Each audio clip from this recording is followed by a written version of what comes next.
Bismillahirrahmanirrahim. Assalamualaikum warahmatullahi wabarakatuh. Bismillah, alhamdulillah, wassalatu wassalamu ala habibillah, Sayyidina Muhammad ibn Abdillah, wa ala alihi wa sahbihi wa mawalah. Subhanaka la ilma lana illa ma 'allamtana innaka antal alimul hakim. Wa la hawla wa la quwwata illa billahil aliyyil azim. Allahumma rabbi shrah lana sudurana wa yassir lana umurana wahlul 'uqdatam min alsinatina yafqahu aqwalana. Allahumma faqqihna fid din wa 'allimna at-ta'wil. Allahumma alhimna marashida umurina wa a'idna min syururi anfusina birahmatika ya rabbal alamin. Walhamdulillahi rabbil alamin. Alhamdulillah, alhamdulillah, kita bertemu kembali lagi dalam pembacaan kitab hadis Sunan Tirmizi, yang mana dalam tempoh 30 minit ini kita nak baca beberapa hadis daripada sabdaan baginda Rasul sallallahu alaihi wasallam. Ahlan-ahlan kepada sahabat-sahabat semua, Fatimah Az-Zahra, Ayu Hafiz, Adeline Maira, Fatimah Samsuddin, Haifa Najwa, Nyonya Muhammad Yusuf, Alhamdi Hussein, dan juga semua sahabat-sahabat yang lain. Kita dah tiba pada tafsiran hadis yang menerangkan tafsir ayat yang ke-284 dan suratul Baqarah ayat 286. Maka pada hadis ini, riwayat 3010, menerangkan apabila turunnya ayat 284, di mana Allah berfirman, wa in tubdu ma fi anfusikum, dan apa jua yang kamu zahirkan daripada isi kandungan hati kamu, au tukhfu, ataupun kamu sembunyikan apa-apa lintasan yang ada dalam hati, firman Allah, yuhasibukum bihillah, semua itu akan disoal, dihitung dan ditanya oleh Allah. Maka perkara ini menjadi berat ke atas para sahabat. Bayangkan, setiap apa yang ada dalam hati kita dihitung, disoal, ditanya oleh Allah. Maka kemudian Allah turunkan ayat yang ke-286, membatalkan, memasukkan hukum ayat sebelumnya, iaitu firman Allah, la yukallifullahu nafsan illa wus'aha. Allah tidaklah membebankan kamu kecuali mengikut kadar yang kamu mampu. Lalu ayat yang ini pada waktu itu membatalkan ayat yang sebelumnya daripada sudut hukum, maka sekarang ini Allah hanya menghukum berdasarkan perbuatan manusia, bukan berdasarkan apa jua yang ada dalam hati manusia. Maka firman Allah, laha ma kasabat, kalaulah kamu buat baik, kamu dapat pahala. Wa 'alaiha maktasabat, kalaulah kamu buat benda yang tak baik, maka kamu dapat dosa. Adapun lintasan hati, maka itu tidak dihitung dan ditanya oleh Allah Subhanahu wa taala, kecualilah berdasarkan hadis Ibnu Abbas, apabila seseorang itu dia punya lintasan hati dah berubah menjadi azam, menjadi tekad, maka pada waktu itu kalaulah yang baik niat dia, tekad dia, maka pada waktu itu akan beroleh pahala dan ganjaran. Riwayat 3010. Wa bi ilai qala hadatsana Abu bin Humaid qala hadatsana Ubaidullah bin Musa an Israil an Suddi qala hadatsani man sami'a Aliyan. Suddi berkata telah menceritakan kepadaku, meriwayatkan kepadaku seorang yang pernah mendengar hadis daripada Sayyidina Ali radhiyallahu anhu. Beliau berkata, Sayyidina Ali berkata, lamma nazalat hadhihi al-ayah, apabila telah turunnya ayat ini, iaitu suratul Baqarah ayat 284, yang mana Allah berfirman, wa in tubdu, dan jika kamu menzahirkan ma fi anfusikum, apa jua yang ada di dalam lintasan hati-hati kamu, au tukhfu, ataupun kamu sembunyikan semua lintasan hati, yuhasibukum bihillah, Allah akan menghitung, menanya dan menyoalnya. Fayaghfir, maka Allah mengampuni siapa yang Allah kehendaki, wa yu'adzibu man yasha, dan Allah menyiksa siapa yang Allah kehendaki. Al-ayah, sehinggalah ke hujung ayat. Maka kata Ali bin Abi Talib radhiyallahu anhu, ahzanatna, ayat ini telah membuatkan kami sedih. Sebab pada waktu itu sukar nak menjaga lintasan hati. Lagi-lagi pada ayat hadis sebelum ini kita baca, kadangkala syaitan memainkan bisikan-bisikan yang tak elok, maka datangnya lintasan-lintasan itu dalam hati. Walaupun kita tak buat, maka pada awalnya Allah menghitung semuanya. Qala, maka berkata Sayyidina Ali, kami telah berkata yuhaddisu, maka yuhaddisu berbicara ataupun adanya lintasan ahaduna, salah seorang daripada kami, nafsahu, dalam hatinya. Salah seorang daripada kami ada lintasan dalam hatinya. Fayuhasabu bih, maka adakah itu pun akan disoal, dihisap, dihitung oleh Allah? La nadri, dan kami pula tidak tahu, ma yughfaru minhu, apakah lintasan hati yang akan diampunkan, wa ma la yughfaru minhu, dan apakah lintasan hati yang tidak akan diampunkan. Fanazalat hadhil ayah, maka turunlah ayat berikut ini selepas daripada ayat 284. Fanasakhatha, maka ayat 286 ini memansuhkan, menasihkan, membatalkan akan hukum yang ada dalam ayat 284. Maka firman Allah, la yukallifullah, Allah tidak memberatkan nafsan, seseorang pun, illa, kecuali, wus'aha, pada apa yang ia terdaya.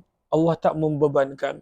Kalaulah manusia itu tak mampu pada waktu itu nak mengawal lintasan hati dia, maka Allah tak hisap, tak hitung dan soal.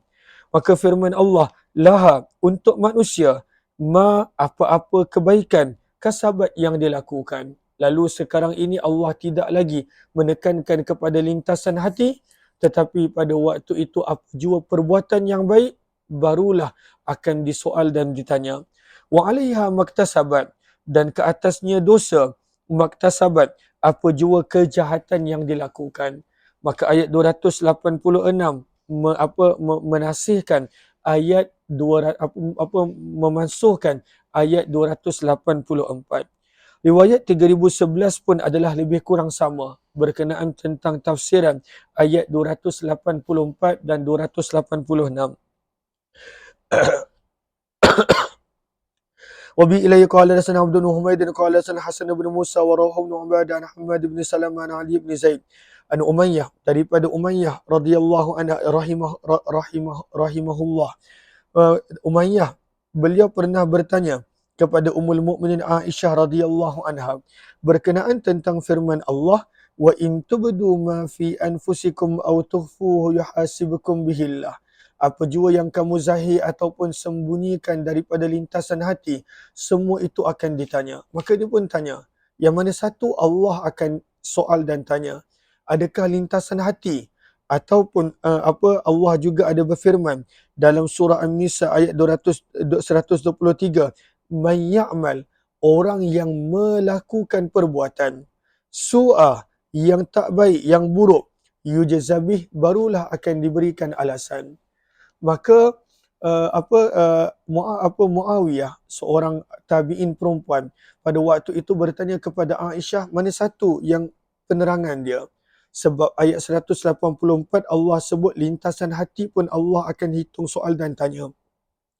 Sementara surah An-Nisa ayat 123, Allah hanya akan menghukum perbuatan yang tak elok, kelakuan yang tak elok. Maka mana satukah pada waktu itu akan ditanya, dihitung oleh Allah. Maka Aisyah pun menjawab, ma sa'alani anha, tidak pernah seorang pun bertanya kepadaku tentang hadis ini, tentang perkara ini, semenjak daripada aku pernah menanyakan soalan yang sama kepada Nabi sallallahu alaihi wasallam. Maka Nabi sallallahu alaihi wasallam pun memberi jawapan, hadhihi mu'atabatullah, ayat 184, yang mana Allah Subhanahu wa taala menyebut lintasan-lintasan hati pun Allah akan soal dan tanya. Sebenarnya ini adalah berbentuk mu'atabah, berbentuk teguran. Berbentuk teguran. Al-abda, kepada seorang hamba. Allah tegur. Allah kata, jaga betul-betul hati. Sebab lintasan hati pun aku nak tanya. Bukanlah kerana Allah pada waktu itu memang nak tanya setiap lintasan hati, sekadar teguran, mu'atabah. Mu'atabah ini bahasa Arab. Terjemahannya kita terjemahkan sebagai teguran. Tapi apakah realiti maksud mu'atabah?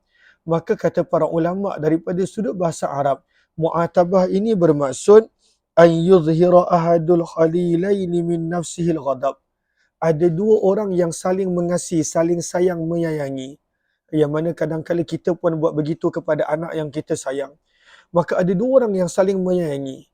Maka salah seorang daripada dua orang ini dia menzahirkan keadaan seolah-olah dia marah. Ayuzhira ahadul khalilaini min nafsihil ghadab ala khalilih, terhadap orang yang dikasihi.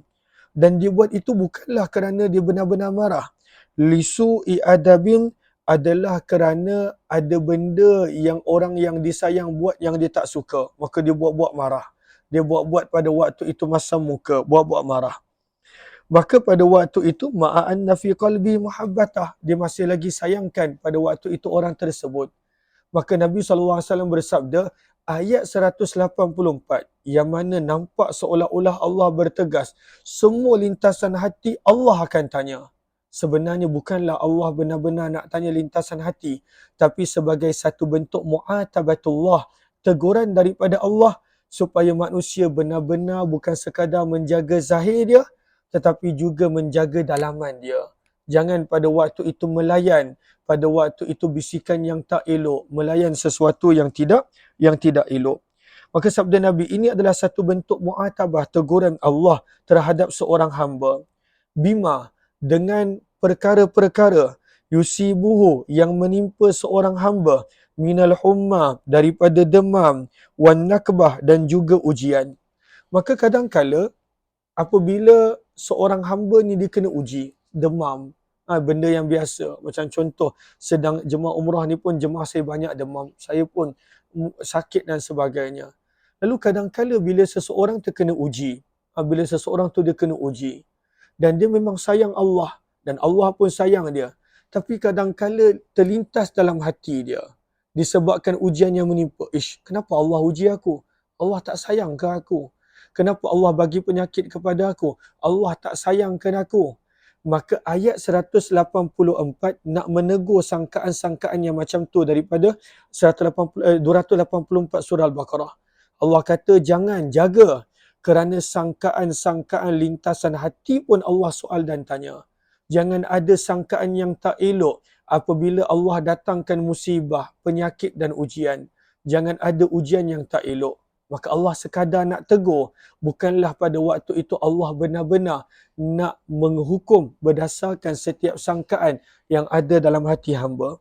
Maka sabda Nabi SAW, sebenarnya ini adalah teguran Allah kepada hamba apabila hamba tersebut ditimpa hummah, demam, dan juga wanakbah, ujian.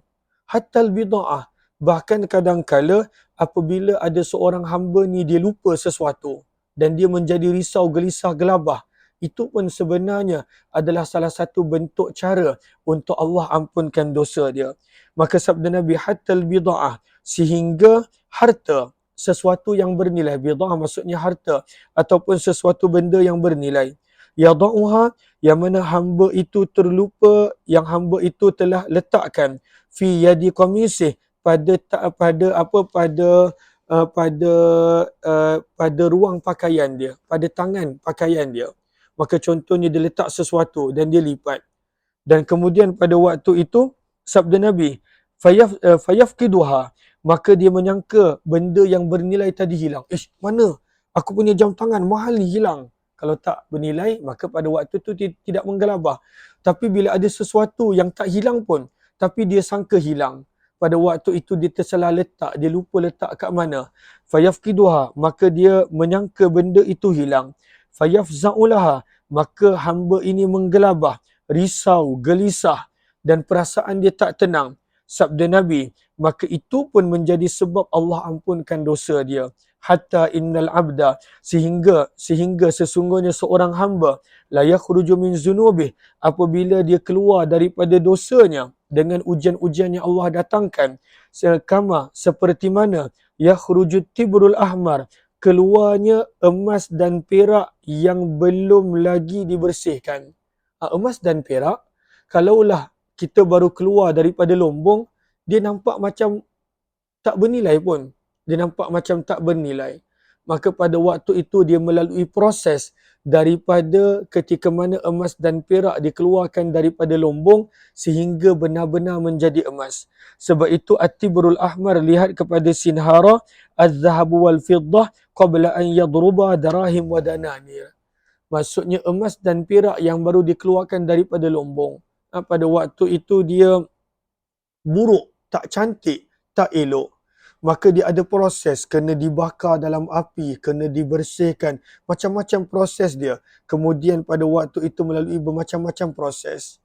Maka sebenarnya Nabi nak bersabda bahawa apa pun ujian yang menimpa orang beriman, sebenarnya itu adalah proses pengampunan dosa. Daripada penyakit, daripada gelisah, risau. Kadangkala dia risau, dia hilang sesuatu duit yang sebenarnya tak hilang pun. Benda yang bernilai, dia risau. Itu semuanya adalah pengampunan dosa. Sabda Nabi supaya orang ini keluar daripada dosanya sebagaimana nak keluar menjadi emas sesuatu yang baru digali. Maka prosesnya pada waktu itu banyak. Sabda Nabi, kama yakhruju tibrul ahmar, sebagaimana keluarnya emas dan perak yang belum lagi diproses, minal kir, daripada pada waktu itu tanah dan kotoran, nak dibersihkan, ada prosesnya. Maka sebab itu bila orang beriman melalui proses-proses tadi, Allah tak nak orang beriman ada sangkaan yang buruk. Ada pada waktu itu lintasan hati yang tak elok kepada Allah. Kenapa Allah uji aku? Kenapa Allah tak sayang aku? Kenapa Allah bagi begitu begini kepadaku? Maka sebab itulah turunnya ayat 284 suratul Baqarah yang mana Allah berfirman, apa yang kamu sembunyikan pun dalam hati, itu pun akan Allah soal. Bukan kerana Allah nak soal. Allah nakkan supaya kita jaga lintasan hati kita. Allahumma salli ala Sayyidina Muhammad. Kata Imam Tirmizi, hadis ini adalah hadis yang hasan gharib daripada periwayatan Aisyah. Kami tidak mengetahuinya kecuali daripada hadis Hamad bin Salamah. Riwayat 3012. Wabi ilai qala sana Mahmud bin Ghailan, masih lagi ayat yang sama 284. Wabi ilai qala sana Mahmud bin Ghailan qala sana Waqi' qala sana Sufyan an Adam bin Sulaiman an Sa'id bin Jubair an Ibn Abbas, daripada sahabat Nabi Abdullah bin Abbas radhiyallahu taala anhuma, beliau berkata, apabila telah turunnya ayat ini, ayat 284 suratul Baqarah, kita dah baca terjemahannya beberapa kali. Wa in tubdu ma fi anfusikum aw tukhfuh, dan jika kamu menzahirkan apa-apa yang ada dalam lintasan hati kamu ataupun kamu sembunyikannya, yuhasibukum bihillah, semua itu akan disoal, ditanya oleh Allah.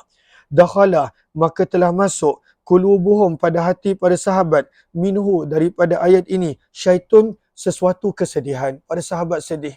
Takkanlah lintasan hati pun Allah nak soal dan tanya. Lam yadkhul min syai', yang pada waktu itu tidak pernah masuk daripada sesuatu sebelum itu. Maka mereka berkata kepada Nabi SAW, maka pada waktu itu Nabi tegur mereka, Nabi kata, jangan pertikaikan perintah Allah, qulu, kamu semua katakanlah, sami'na wa ata'na, kami dengar firman Allah dan kami taat. Fa'alqallah, maka Allah Subhanahu wa taala pun meletakkan iman dalam hati mereka. Maka bila ada sesuatu benda yang walaupun kita tak suka tapi itu perintah Allah, kita dengar dan taat, maka pada waktu itu Allah letakkan iman. Sebab itu ayat 285 Allah mengiktiraf iman para sahabat yang mendengar dan taat segala perintah Allah. Firman Allah, aman, telah berimanlah para rasul dengan apa yang telah diturunkan kepadanya daripada Tuhannya, dan telah berimanlah orang-orang yang beriman, sampai penghujung ayat 285. Kemudian pada ayat 286 firman Allah, la yukallifullahu nafsan, Allah tidak pernah membebankan seseorang kecuali berdasarkan apa yang dia mampu. Laha, untuknya adalah pahala, ma kasabat, apa jua kebaikan yang dia buat. Wa alaiha, dan ke atasnya dosa, maktasabat, apa jua keburukan dan maksiat yang dia buat. Kemudian pada Allah mengajar doa, Rabbana la tu'akhidna, wahai Tuhan kami, janganlah dikau menghukum kami jika kami lupa dan tersilap. Qal, maka Nabi bersabda, qad fa'altu, aku telah lakukan ya Allah. Kemudian ayat yang sama 286, firman Allah, Rabbana la tahmil, wahai Tuhan kami, janganlah dikau bebankan ke atas kami isra, bebanan, sebagaimana yang engkau telah bebankan ke atas orang-orang sebelum daripada kami. Maka Nabi pun bersabda, qad fa'altu, aku telah lakukan ya Allah. Kemudian dalam ayat 286 sambungan lagi, Rabbana wala tuhammilna, wahai Tuhan kami janganlah dikau bebankan kami dengan sesuatu yang kami tidak mampu untuk memikulnya. Wa'fu anna, ampunkanlah kami. Waghfir lana, maafkanlah kami. Warhamna, dan kasihilah kami. Sampailah hujung ayat. Maka Nabi pun bersabda, qad fa'altu, aku telah lakukan. Hadis ini adalah hadis yang hasan sahih dan sungguh telah diriwayatkan hadis ini daripada sanad yang berbeza daripada Abdullah bin Abbas, dan di dalam bab ini ada juga riwayat daripada Abu Hurairah, Adam bin Sulaiman, yang mana beliau dikenali sebagai ayah kepada Yahya. Kemudian kita mula masuk kepada tajuk yang baru, hadis-hadis yang menerangkan tafsir surah Ali Imran. Maka bismillahirrahmanirrahim, riwayat 3313 menerangkan maksud tafsiran ayat yang ketujuh daripada surah Ali Imran, yang mana berkenaan tentang orang-orang yang pada waktu itu mengambil ayat yang muhkam, ayat yang jelas, dan pada waktu itu tidak mengambil ayat yang mutasyabih, ayat yang pada waktu itu ada kesamaran pada ayat tersebut. Riwayat 3013. Wa bi ilaihi qala hadatsana Abdul bin Humaid qala akhbarana Abdul Walid qala hadatsana Yazid bin Ibrahim qala hadatsana Ibnu Abi Mulaikah an Al-Qasim bin Muhammad an Aisyah, daripada Ummul Mukminin Aisyah radhiyallahu ta'ala, beliau berkata, telah ditanya Nabi sallallahu alaihi wasallam tentang maksud ayat ini. Huwallazi anzala 'alaikal kitab, Allah lah zat yang telah menurunkan ke atas kamu wahai Muhammad akan Al-Kitab, Al-Quran. Dan dalam Al-Quran ini firman Allah, minhum, daripada ayat-ayat yang ada dalam Quran ini, ayatum muhkamat, adanya ayat-ayat yang muhkam, ayat-ayat yang jelas lagi nyata maknanya. Kemudian firman Allah Subhanahu wa taala, hunna ummul kitab, ayat-ayat yang jelas nyata makna, mereka inilah pokok isi kandungan Al-Quran. Namun Allah datangkan ujian firman Allah, wa ukharu mutasyabihat, dan ada sebahagian ayat-ayat yang mutasyabihat, yang sama-sama dan tidak jelas maknanya. Terjemahannya kita tahu, tapi maksud dan maknanya tidak jelas dan sama-sama. Maka Allah ingatkan, ayat-ayat mutasyabihat ini jangan kita sibuk pada waktu itu nak mencari maknanya. Maka firman Allah Subhanahu wa taala, fa ammal ladzina fi qulubihim, maka adapun orang-orang yang di dalam hatinya zaighun, terdapat pada waktu itu zaigh, terdapat masalah pada hatinya. Apakah maksud zaigh? Firman Allah Subhanahu wa taala, sebentar. Okey, hang sekejap telefon saya.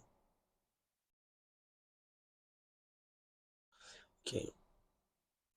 Maka firman Allah Subhanahu wa taala, maka adapun orang-orang yang terdapat masalah pada hatinya, kesesatan pada hatinya, penyakit pada hatinya, yattabi'una ma tasyabah, dia suka mengikuti ayat-ayat yang mutasyabih, ayat-ayat yang sama dan tidak jelas maknanya, itu yang disuka kaji. Ayat-ayat yang muhkam dia tak nak kaji, ayat-ayat yang mutasyabih yang disuka kaji. Maka sebab itu sabda Nabi sallallahu alaihi wasallam, idza raaitum, apabila kamu melihat orang-orang yattabi'un, yang mencari-cari, ma tasyabah, ayat-ayat yang mutasyabih. Apakah maksud ayat yang mutasyabih? Lihat kepada Sinhara, kata Imam Tibi, al-mutasyabihu alladhi yuhadzaru minhu, ayat-ayat mutasyabih yang diberi peringatan untuk menjauhinya adalah ayat-ayat berkenaan tentang sifat Allah yang tidak sepatutnya dibincangkan kaifiat dan caranya. Ada ayat-ayat yang berkenaan tentang sifat Allah yang tak patut dibahas, disebut, dibincangkan tentang kaifiat dan caranya. Begitu juga termasuk mutasyabih adalah tanda-tanda kiamat yang akal kita takkan faham dan pada waktu itu tak memahaminya. Maka ini adalah ayat-ayat mutasyabih. Maka sebab itu Imam Malik rahimahullah, ketika mana ditanya tentang ayat Ar-Rahmanu 'alal 'arsy istawa, Allah beristiwa di atas arash, yang mana istawa tu terjemahannya kita tahu, tapi dia tergolong ayat mutasyabihat. Bagaimanakah maksud istiwa? Tak diketahui. Maka sebab itu Imam Malik menjawab, al-istiwa'u ma'lum. Terjemahan istiwa semua orang tahu. Wal kaifiyatu majhulah. dan caranya bagaimana tidak diketahui. Wal imanu bihi wajib, beriman dengan ayat ini adalah wajib.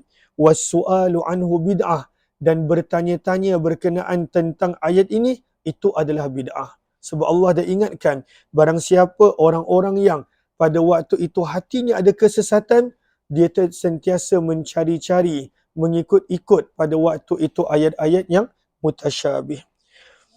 Faulaika, maka sabda Nabi, maka mereka itulah orang-orang yang Allah telah sebutkan dalam ayat ini. Fahdharuhum, maka berhati-hatilah dengan mereka. Hadis ini adalah hadis yang hasan sahih dan sungguh telah diriwayatkan daripada Ayub, daripada Ibnu Abi Mulaikah. Hadis ini daripada Aisyah radhiyallahu anha. InsyaAllah kita akan sambung nanti. Sebab hari ini pun hari Jumaat, kami belum solat Jumaat lagi. Nanti jika sempat kita akan buat insyaAllah, dan kita akan teruskan pada siri yang seterusnya. Terima kasih semua. Wabillahi taufiq wal hidayah. Assalamualaikum warahmatullahi wabarakatuh.